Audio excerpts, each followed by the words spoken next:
Hi, hello friends. Welcome back to Night Court Narrative. Happy New Year. I know I've probably yet to say that. Honestly, it has been a very crazy 2 weeks. We are currently 14 days into January. I know that you guys are probably going to see this most likely on the 15th, but we are about 2 weeks into the new year and I feel like so much craziness has happened. I don't know. I feel like the podcast is kind of a little bit difficult to keep up with now. I am a solo person. It is me, myself, and I, as you guys probably have noticed. TikTok videos have stopped as well. I just cannot seem to work a full-time job, edit full-time, do the podcast full-time, upload clip.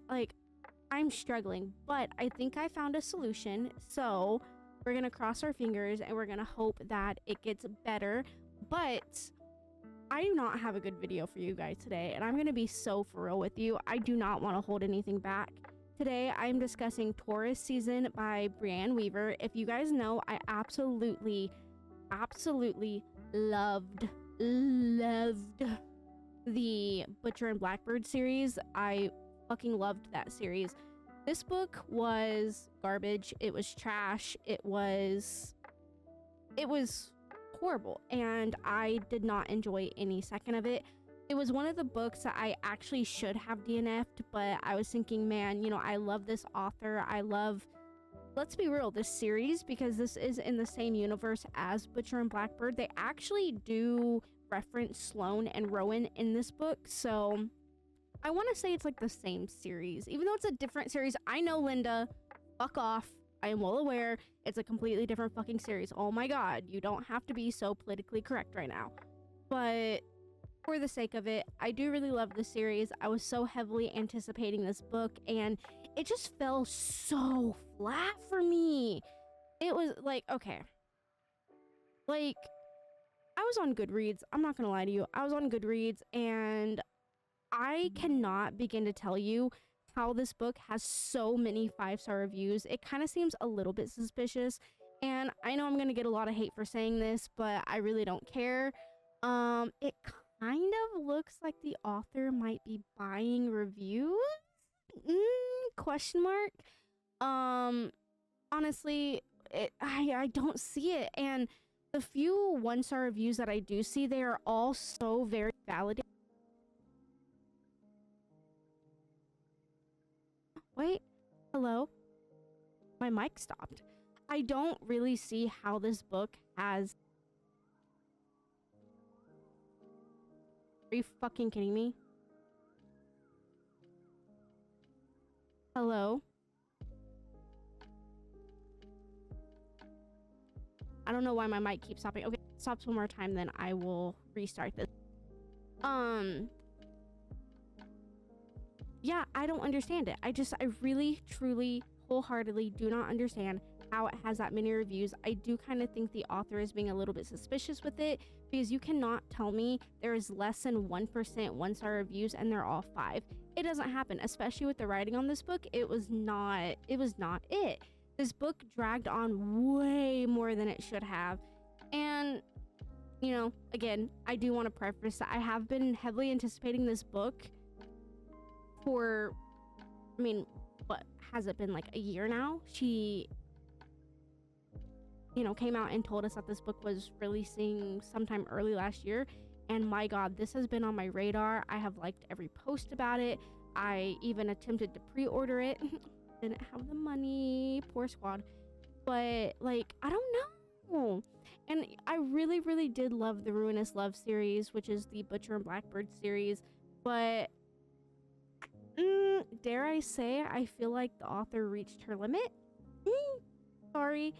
And by that, I just mean, like, there are signs, or, I don't even know how to phrase that, where you can definitely see that the author has reached their peak and nothing else really comes after that. And I do really think that the Ruinous Love series was her peak.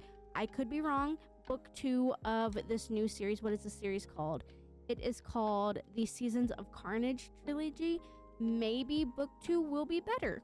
Hey, hey, I don't know, and I'm gonna give her the benefit of the doubt.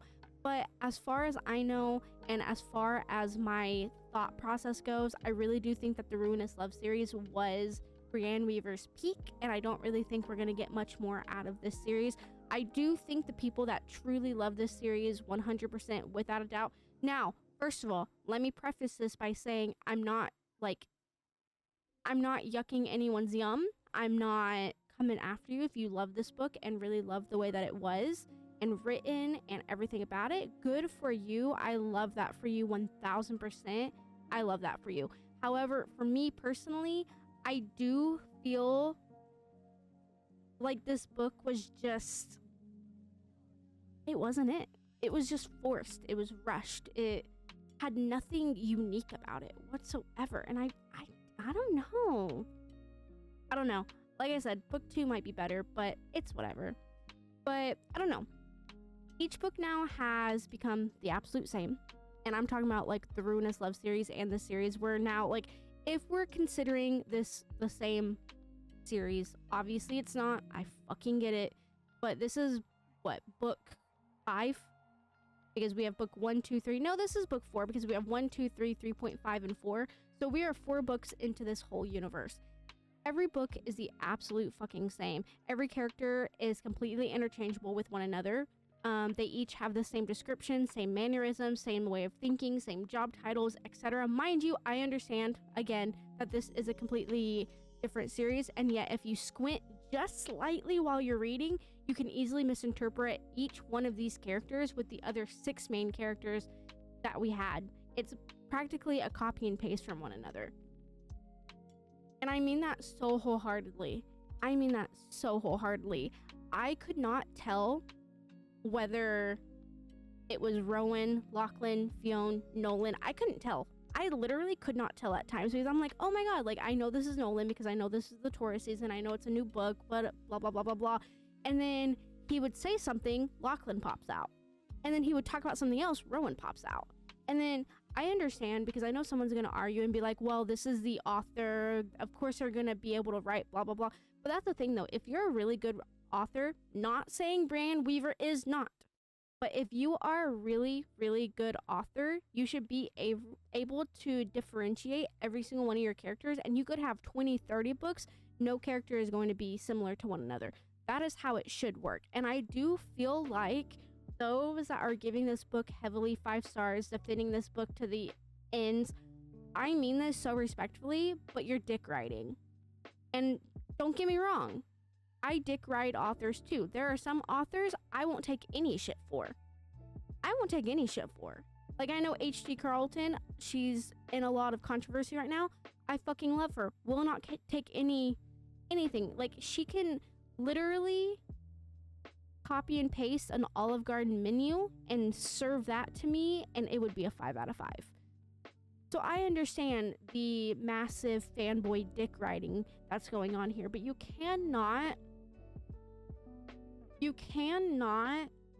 praise an author for lackluster writing. You cannot praise an author for giving you nothing, but then going to the next author that does the exact same and belittle them, try and cancel them, etc. So I don't know. I find it weird.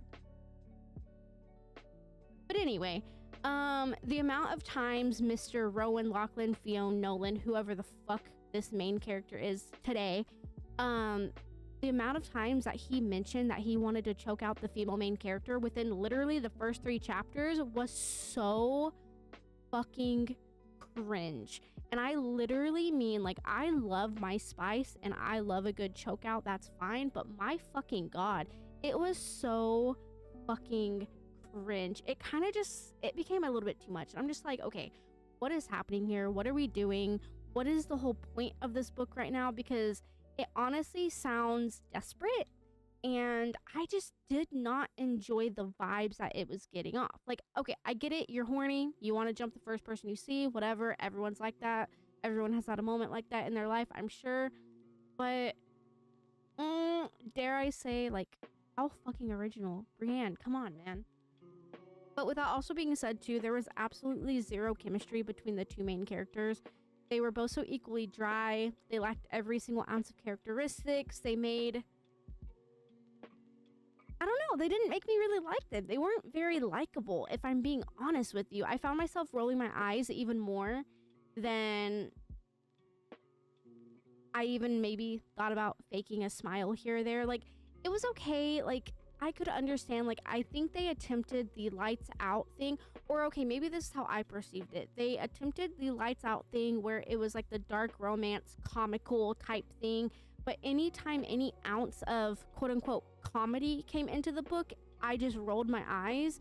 And I kind of felt bad to the point where I was like, okay, I guess I'll, like... Here's a little lip raise. I don't know. It was fucking weird. But, you know, with that being said, I do have to say it was very horribly executed. The humor, that is. Can we even really call this book humorous? I don't know, because like at some point even dry humor is funny at some points, but I don't really see how this book was hee hee ha ha. I didn't get that. And you know, maybe I'm a big hater for this, but if you guys have seen any other videos, or if this is your first video of me, please go watch other videos, because I'm being so serious. I love Brianna Weaver and I love her books, but this was fucking trash. And of course, I'm not gonna really get too much into it because I don't really give a fuck, but this book ends on a fucking cliffhanger. Are you kidding me? Now, I am all for books ending on cliffhangers. Do not get me wrong. I do love myself a little cliffhanger, kind of waiting for the next book. I get it. But as if this book didn't already fucking suck. And don't get me wrong. Don't get me wrong. Don't get me wrong. A well and like decent thought out ending would have saved this atrocious book. But we get a cliffhanger after horrible writing, horrible humor, absolutely cringe-worthy fucking spice. Like, the spice was so vanilla, but they tried to spice it up with like vulgar wording, but the spice was so very vanilla. It was like, I don't know. I don't know. I just hated this book with a burning fucking passion, and I wish I never read it. Actually, no, I'm glad I did read it, and I'm very grateful for it. When book 2 comes out, I'm not gonna lie, I am going to give book 2 a try, because maybe book 1 was a flop. Maybe book 1 was just absolutely trash. Maybe she didn't know what she was doing, or maybe she is holding out for the second book to make it even better. I don't know the case, but either way, book 2 is going to get read, so we'll see how that goes. But as of right now, I do not think the cliffhanger, in my personal opinion, was a good move. I mean, you had nothing going for you, and you know, if you guys have seen my videos, even if a book is a 0 out of 10, if you give me a really good ending, that 0, even though the book sucks, even though the writing sucks, the humor sucks, even blah blah blah blah blah blah blah blah blah, so on and so forth, as long as I get a good ending, that 0 bumps up to a 3 instantly. I don't care. I will eat my words, and I will give you a minimum of a 3. If the book was trash, you're not getting above that, but you should be grateful you got a 3 instead of a 0. But this, we get a cliffhanger, and it doesn't really give us anything, which, I mean, obviously you're gonna be like, well, Elvish, that's what a fucking cliffhanger is, dumb bitch. I know that is what a cliffhanger is, but this book already served nothing. This book gave absolutely nothing, and then we get a lackluster fucking cliffhanger on top of it. I'm good. I should have DNF'd at like 10%, but I wanted to be nice. I wanted to be good. I wanted to give it the benefit of the doubt, but this doesn't deserve it. I am confused on how this book has so many 5-star reviews. That's all I'm saying. But whatever. It's fine. I'm not mad. You're mad. But yeah, as always, don't come at me if you can't, okay, you're gonna come at me for this too. If you're not adult enough to take someone's opinion and take it for as what it is, which is just an opinion, then don't comment, because I will laugh at you. But if you guys do like this opinion, hate this opinion, whatever the case. Let me know what your opinion on this book is in the comments. If you absolutely love this, if you're one of the people that gave it a 5-star, let me know why. If you truly hated this book, let me know why. And if you're one that's like, it wasn't a 5, it wasn't a 1, let me know why, because I definitely want to have this discussion with people. I want to see what other people are thinking about this book, because every opinion is a valid opinion, and I want to hear what you guys thought. So for sure, let me know what you guys thought. I will definitely see you guys in the next video. I don't know if I said it, but I was forced to give this a 1 star because Goodreads doesn't allow you. Storygraph allows you to do no stars, but then it felt weird with the inconsistencies. So this book got a 1-star rating for me, but whatever. First 1-star rating of this year. But yes, if you guys love this book, definitely let me know why. And yeah, I will see you guys in the next video. I'll see you next week. Bye.